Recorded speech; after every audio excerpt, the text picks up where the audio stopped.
दोस्तों good morning.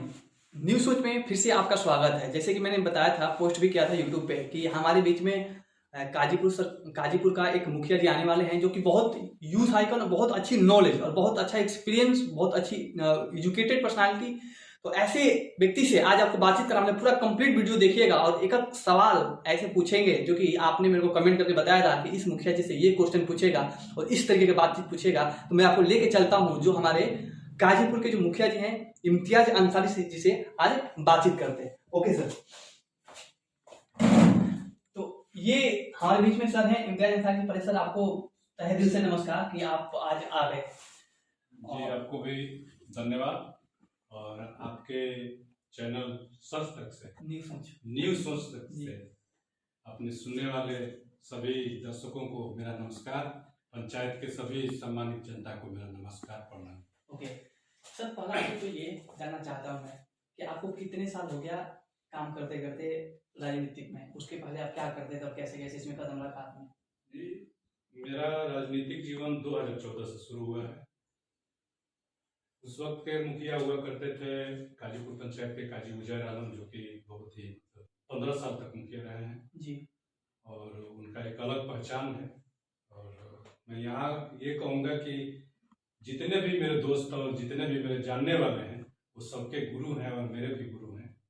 तो उन्हीं के सानिध्य में 2016 में मैंने वार्ड सदस्य का चुनाव लड़ा और 2016 से 2021 तक वार्ड सदस्य रहा। और उसके बाद लोगों ने कहा कि आप मुखिया का चुनाव लड़िए। मुखिया का मैंने चुनाव लड़ा और नतीजा आपके सामने। ओके सर, आपने एक छोटी सी चीज मैक्सिमम लोग मेरे को कमेंट किया था लोगों ने कि जब सर आएंगे तो उनसे पूछेंगे सर की क्वालिफिकेशन क्या है। तो सर की पढ़ाई लिखाई कहाँ तक हुई है?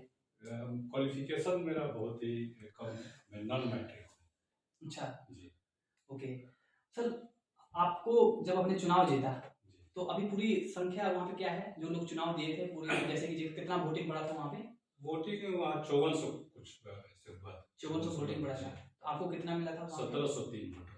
1700। सर वोट कैसे निकाला था आपने? क्योंकि बहुत सारे लोग चुनाव में कहा जाता है कि जो मुखिया का जो चुनाव होता है, जो वार्ड मेंबर का चुनाव होता है, पैसे पे लोगों को खरीद लिया जाता है और मैक्सिमम गांव के लोग पैसे पे चुनाव खरीद लेते हैं। तो आपने किस तरीके से चुनाव जीते?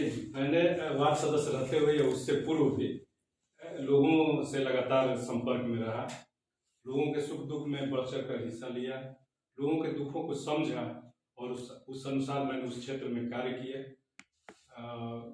यूँ कहा जाए कि लगभग 400 से ऊपर लोगों का मैंने वृद्धा पेंशन बनवाया, राशन का जो कार्ड होता है वो व्यवस्था करवाया। अच्छा, 400 से ऊपर लोगों को करवाया आपने? जी जी, पेंशन हमने करवाया 400 से ऊपर लोगों का जी। फिर ये प्रधानमंत्री योजना से जो चलता है स्वास्थ्य कार्ड, मैंने शिविर लगवाकर करीब करीब 500 से अधिक लोगों का बनवाया, लोगों के घरों तक पहुंचाया, उसके विषय में लोगों को जानकारी दिया कि आपका फ्री इलाज हो जाएगा जी। तो इस मेहनत के बदौलत लोगों ने समझा कि अगर इनको पावर दिया जाए, पद दिया जाए जी, तो और ये आगे बढ़ चढ़ के काम करेंगे और उसी का नतीजा हुआ कि आज मैं मुखिया हूँ। तो आज मैं मुखिया में नहीं मानता हूँ, क्योंकि मैं एक सेवक हूँ। लोगों ने मुझे सेवा करने के उपरांत चुना हुआ है, तो मैं एक सेवक हूँ और हमेशा सेवा करता हूँ जी। सर जो भी 15 साल जो मुखिया जी थे यहाँ पे पंचायत में, तो अभी आपको 1 साल हो गया मुखिया पद पे, तो अभी आपने 1 साल में ऐसा क्या नया किया जो कि अभी 15 सालों में नहीं हुआ था? जी देखिए, अभी तक मैंने 20 साल पंचायती राज का हुआ है, 15 साल मेरे गुरुजी भी रहे हैं, 5 साल अख्तर अली जी रहे हैं मेरे पंचायत में उनके। उसके बावजूद लोगों का ये मांग था मेरे पंचायत में कि छठ घाट नहीं है, छठ घाट नहीं है। तो मैंने अभी कार्य शुरू किया है 13 लाख की लागत से। एक तरफ 182 फीट लंबा और 30 फीट चौड़ा छठ घाट बनवा रहे हैं सीढ़ीनुमा। उस पर एक पार्क का भी निर्माण करवा रहे हैं, जिसमें 7 लाख की लगभग की लागत से वो पार्क का निर्माण हो रहा है। तो लेटेस्ट काम वही अभी बोलेंगे कि मेरा शुरू है, चूँकि विशेष डिमांड था कि छठ घाट होना चाहिए। जी जी बिल्कुल। सर अभी आपके पंचायत में 1 साल में जैसे आपने बताया था, कौन कौन सी योजनाएं चल रही हैं? अभी योजनाएं मेरे पंचायत में लगभग 10 से अधिक सोख्ता का निर्माण हो चुका है और 6 से अधिक सड़क का निर्माण हो चुका है, 6 लगभग मान के चलिए। 2 चबूतरा है, सामूहिक चबूतरा है, 3 जल जीवन हरियाली के तहत कुओं का निर्माण हो चुका है। अभी योजनाएं कौन कौन सी चल रही है? योजनाएं मतलब कि अभी कौन कौन सी योजनाएं आ रही हैं? योजनाएं बहुत सारी योजनाएं हैं। अभी जिम का नौजवानों के लिए हमने कहा था कि जिम का भी व्यवस्था हम तुरंत करवाने वाले हैं पंचायत में। उसके बावजूद उसके बाद जो है नली गली का जो कार्य है, तो लोग बोलते हैं कि विकास इसको नहीं माना जाएगा नली गली को। हाँ। लेकिन हमारा ये कहना है कि विकास हर बिंदु को देखते हुए, हर जगह को देखते हुए, शिक्षा, एजुकेशन, नली गली, स्वास्थ्य, ये सारे चीजों को जोड़ते हुए जब आगे आप बढ़िएगा तो विकास संभव होगा। बिल्कुल। अभी वहाँ पे एजुकेशन सिस्टम का क्या सीन है?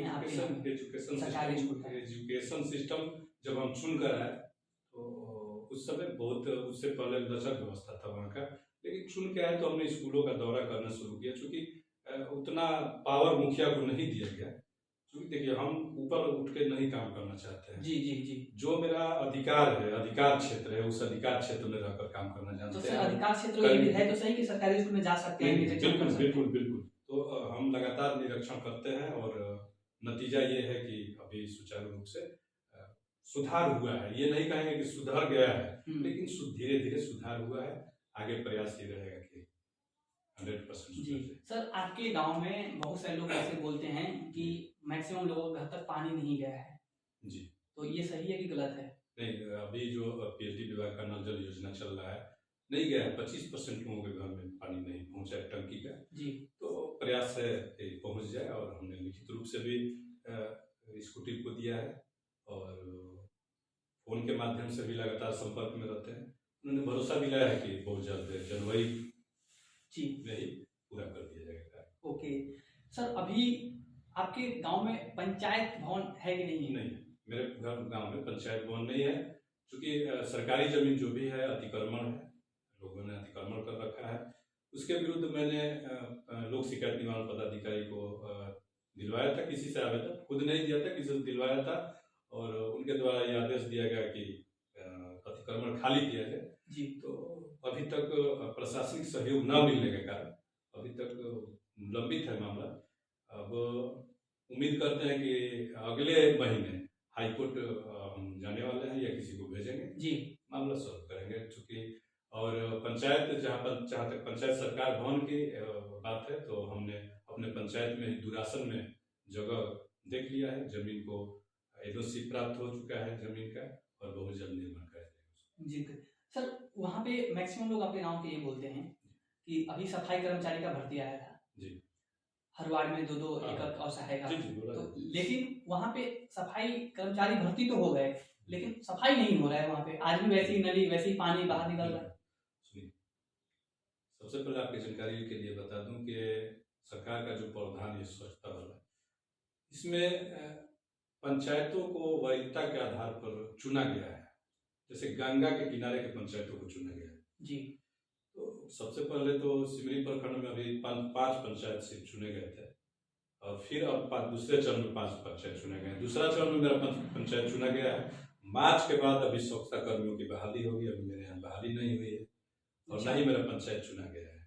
अच्छा, यानी आपके अभी पंचायत में अभी बहाली वगैरह कुछ हुआ नहीं, लेकिन कुछ पंचायतों में हो गया है। जी, बता ही रहे 5 पंचायत था। अब दूसरे चरण में हम लोगों का है, तो इसमें जैसे ही हम लोगों को दिशा निर्देश प्राप्त होगा ऊपर से। आपके गांव में बहुत से लोग राशन बांटते हैं, जो डीलर्स हैं, लेकिन लोगों का कंप्लेन है, कहते हैं कि हम राशन 17 किलो होता है, घर पे जब लेके आते हैं तो वो 16 किलो, शायद 15 किलो होता है। तो उस पे आपने क्या कार्रवाई किया? जी, उस पे हमने डीलरों पे तो पूरा सख्त रहते हैं, क्योंकि हम ये जो अनाज है गरीबों से जुड़ा हुआ है, हम सभी लोगों को नहीं बोलेंगे जी, लेकिन कुछ ऐसे लोग हैं जो उसी पे आश्रित है। जी बिल्कुल। तो मेरा हमेशा फोकस रहता है, मैं उपभोक्ताओं से भी मिलता रहता हूँ, बांटने के दरमियान भी चला जाता हूँ, जब वितरण होता है अनाज उस दरमियान भी जाता हूँ और पूछता हूँ कि आपका क्या हुआ, कैसे हुआ जी। तो मेरा प्रयास रहता है कि सही ढंग से उचित मूल्य पर और उचित वजन मिले, और मेरे पंचायत में भी सब कुछ ठीक चलता है। ओके सर, जानता ये जानना चाहते हैं आपसे अपने गाँव की कि अगर कोई बच्चा या बच्ची आगे पढ़ना चाहते हैं, फाइनेंशियल स्ट्रांग नहीं है, तो उनके लिए मुखिया जी क्या करेंगे? बिल्कुल, मैंने मेरे टाइमलाइन में जाइएगा पोस्ट पे, क्योंकि मैं हर काम जो भी कार्य करता हूँ जमीन पर, धरती पर जो भी काम करता हूँ तो पोस्ट जरूर करता हूँ। अच्छा। तो मैंने चुनाव जीतने के बाद ही तुरंत बाद 10 दिन बाद या 15 दिन बाद, याद नहीं है, मैंने अपने टाइमलाइन पे भी लिखा कि जो भी बच्चा अगर आगे पढ़ना चाहता हो तो मैं जितना सक्षम हूँ सहयोग करने के लिए तैयार हूँ, और आगे भी मिलकर विधायकों से या फिर अपने सांसद महोदय से मिलकर इस क्षेत्र में आपको। जी सर, आपके बच्चे सरकारी स्कूल में पढ़ते हैं या प्राइवेट स्कूल में? जी, मेरे बच्चे 2-3 बच्चियां हैं, तीनों बच्चियां सरकारी स्कूल में पढ़ती हैं और मेरा बेटा भी सरकारी स्कूल। ओके, बहुत बढ़िया sir. Last and list question ये है कि जो व्यक्ति, जैसे कि आपने बताया, कुछ ऐसे भी आपके गांव में लोग होते होंगे जो शादी होता होगा तो फाइनेंशियली स्ट्रांग उतना नहीं होते होंगे, तो उसमें आप किस तरीके का सपोर्ट करते हैं?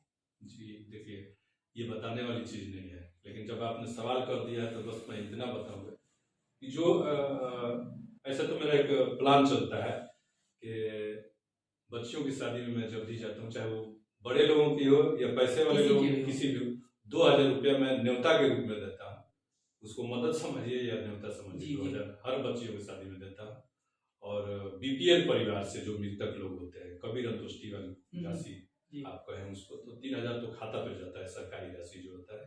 तो बीपीएल परिवार से अगर किसी की मृत्यु होती है तो 2000 का मदद मैं अपने पास से करता हूँ।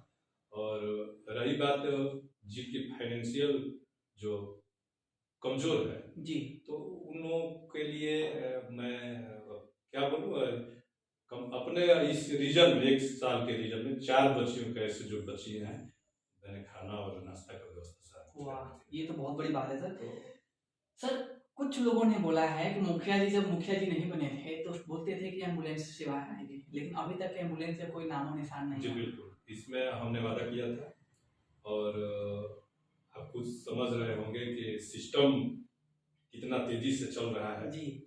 तो प्रयास रहेगा इस मतलब के इस वर्ष में एम्बुलेंस आएगी आपकी। सर, आपके गांव में उप केंद्र है कि नहीं है? स्वास्थ्य उप केंद्र बिल्कुल है। तो वहाँ पे लोगों को सेवा मिलता है टाइम टेबल से? मिलता है, हर चीज की दवाई मिलती है?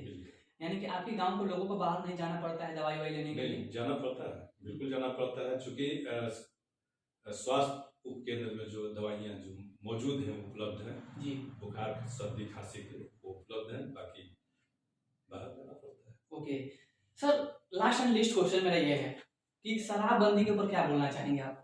मैक्सिमम लोग मेरे को ये बता रहे थे कि मुखिया जी को पता है कि कौन कौन शराब बेचता है, लेकिन तब भी उसके ऊपर कार्रवाई नहीं हो पाता। मुखिया जी के सामने बहुत से लोग आते हैं, दारू पी के जा रहे होते हैं, लेकिन मुखिया जी चुपचाप कहते हैं भाई सब नीचे कर लेते हैं, फिर वो लोग निकल जाते हैं चुपचाप। तो इसके बारे में देखिए, सब नीचा करके चुपचाप छोड़ नहीं देते हम लोग जी। कम से कम एक बार तो जरूर बोलते हैं कि गलत चीज है, क्योंकि हमारे प्रदेश के जो मुखिया हैं वो हमेशा अपने हर संबोधन में लगभग बोलते हैं कि ये गलत चीज है, ये बुरी चीज है, इसको छोड़ देना। उन्होंने बंद भी करवा दिया है जी। लेकिन जब तक लोगों में जागरूकता नहीं आएगी तब तक ये चीज बंद होने वाला नहीं है। लोग घर में बना के पी लेते हैं जी, हाँ बिल्कुल, घर में बना के पी लेते हैं, वो कहाँ से कंट्रोल होगा? तो लोगों में जागरूकता जब तक ना मुखिया से संभलेगा और ना ही बीडीसी से संभलेगा, ना सरपंच से संभलेगा। इसके पहले सर कोई आप न्यूज चैनल पर कभी गए कि नहीं गए? चाहे आप पहली वजह से कि न्यूज चैनल पर आए, हम लोग के चैनल पर आए, इससे पहले गए हम, अक्सर टॉप न्यूज वगैरह पे गए हैं, ईटीवी भारत पे गए हैं, या वो लोग आपके पास आए थे? नहीं, वो लोग मेरे पास आए थे।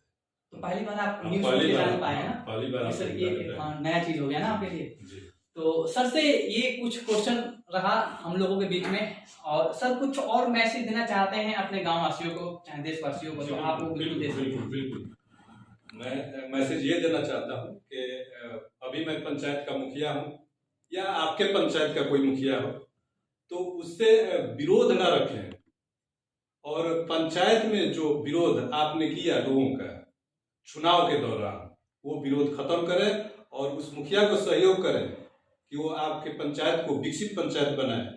जब गांव विकसित होंगे देश विकसित होगा। बस यही मेरा कहना है, यही मेरा संदेश है कि आप लोग विरोध को समाप्त करें। धन्यवाद। ये रहा हम लोगों के बीच में बातचीत, और आपने सुना किस तरीके के सवाल थे, और भी कुछ सवाल पूछना है तो आप मेरे को कमेंट में बता सकते हैं।